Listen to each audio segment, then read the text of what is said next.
स्वर्ग और नरक। एक बुजुर्ग औरत मर गई। यमराज लेने आए। औरत ने यमराज से पूछा, आप मुझे स्वर्ग ले जाएंगे या नरक?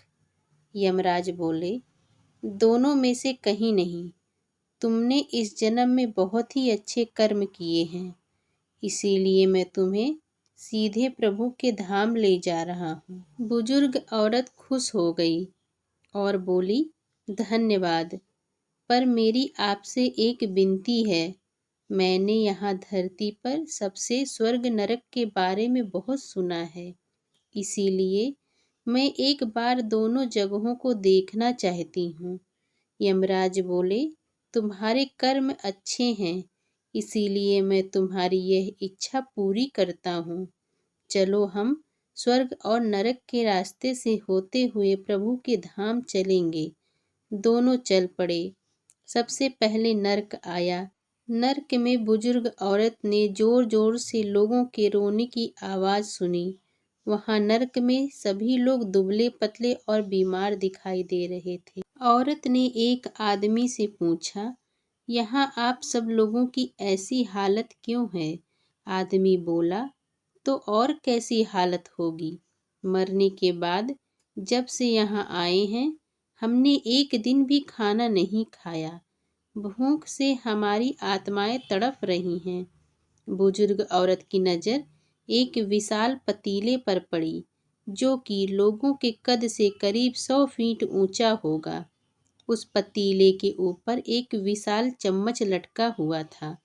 पतीले में से बहुत ही शानदार खुशबू आ रही थी। बुजुर्ग औरत ने उस आदमी से पूछा, इस पतीले में क्या है?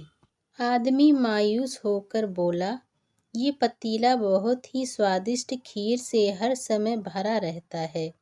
बुजुर्ग औरत ने हैरानी से पूछा, इसमें खीर है तो आप लोग पेट भर के ये खीर खाते क्यों नहीं?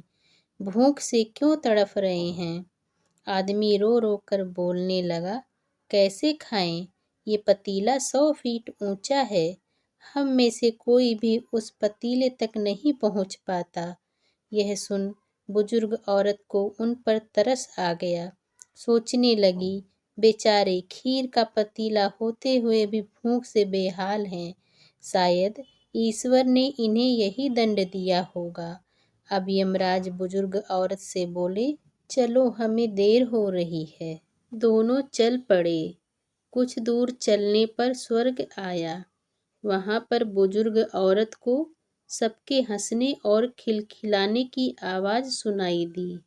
सब लोग बहुत खुश दिखाई दे रहे थे। उनको खुश देखकर बुजुर्ग औरत भी बहुत खुश हो गई।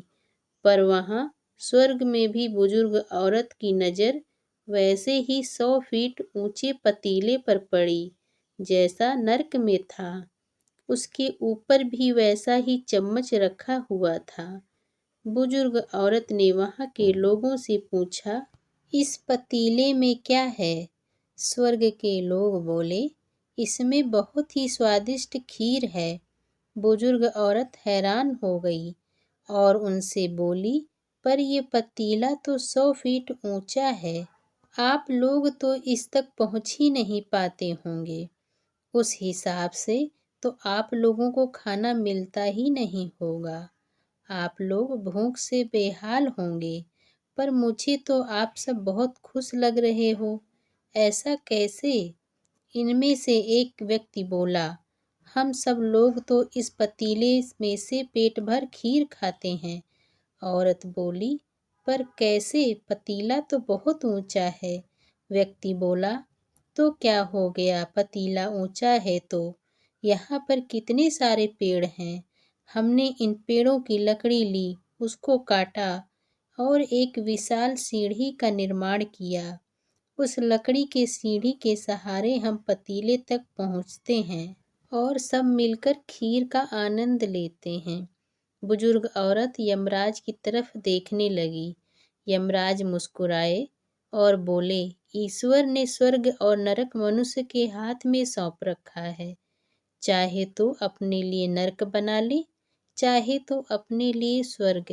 ईश्वर ने सबको एक समान हालातों में डाला है। उसके लिए उसके सभी बच्चे समान हैं। वह किसी से भेदभाव नहीं करता। वहाँ नर्क में भी पेड़ पौधे सब थे, पर वह लोग खुद ही आलसी हैं। उन्हें खीर हाथ में ही चाहिए। वह कोई कर्म, कोई मेहनत नहीं करना चाहते, इसीलिए भूख से बेहाल हैं। क्योंकि यही तो ईश्वर की बनाई इस दुनिया का नियम है। जो कर्म करेगा, मेहनत करेगा, उसी को मीठा फल खाने को मिलेगा। स्वर्ग के सपने छोड़ दो, नरक का डर छोड़ दो।